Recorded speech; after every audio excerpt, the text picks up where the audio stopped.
Aşgabat şäheriniň ençeme etrapçasynda ýaşaýyş jaýlaryna berilýän suw üpjünçiliginiň kesilmegi bilen bagly nobatdaky bökdençlik ýüze çykdy. Azatlyk radiosynyň bu barada paýtagtdan maglumat berýän habarçysy 17 sentýabrda şäheriň 11-nji etrapçasynda we parahat hemde gawdan etrapçalarynyň aglawa böleginde ilata berilýän içimlik suw üpjünçiliginiň kesilendigini aýtdy. Parahat 7 etrapçasynda şu gün ýerdenden bäri suw ýok. Bu etrapçanyň beýleki bölekleri hem tapgyrlaýyn esasda suw üpjünçiligini kesýärler diýip efirde atlandyrylmasızlygyny soran Sewit ýaşaýjysy 17 sentýabrda habarçymyza beren maglumatynda aýtdy.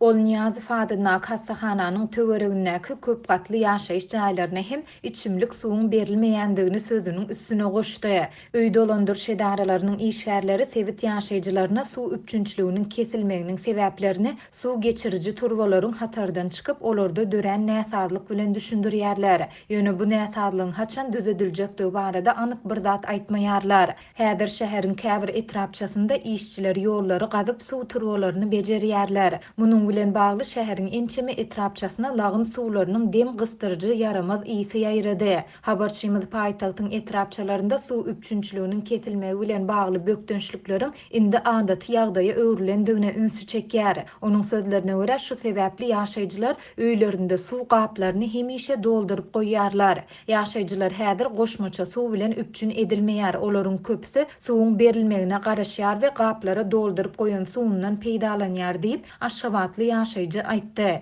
Türkmen häkimetleri we media serişdeleri adatça bolşýaly paýtagtyň suw üpjünçiliginde dören bu bökdençlikler barada resmi derejede düşündürüş ýa-da habar bermeýärler.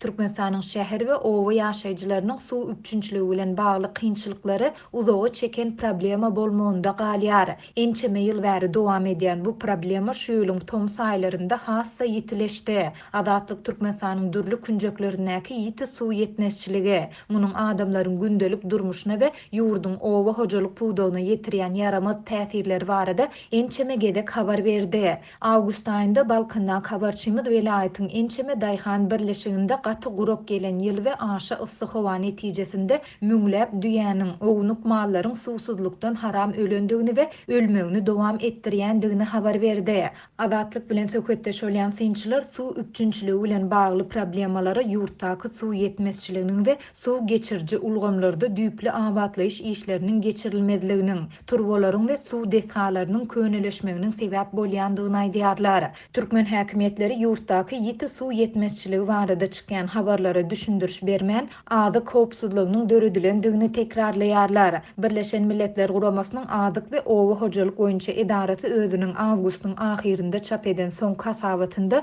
Türkmenistanda suwdan peýdalanmagyň geriminiň aýgytly derejäge ýetendigini duýdurdy. Şeýle-de hasabatda Türkmenistanda suw resurslaryna çenden aşa 100 göterümden hem köp agyram düşýändigine üns çekildi.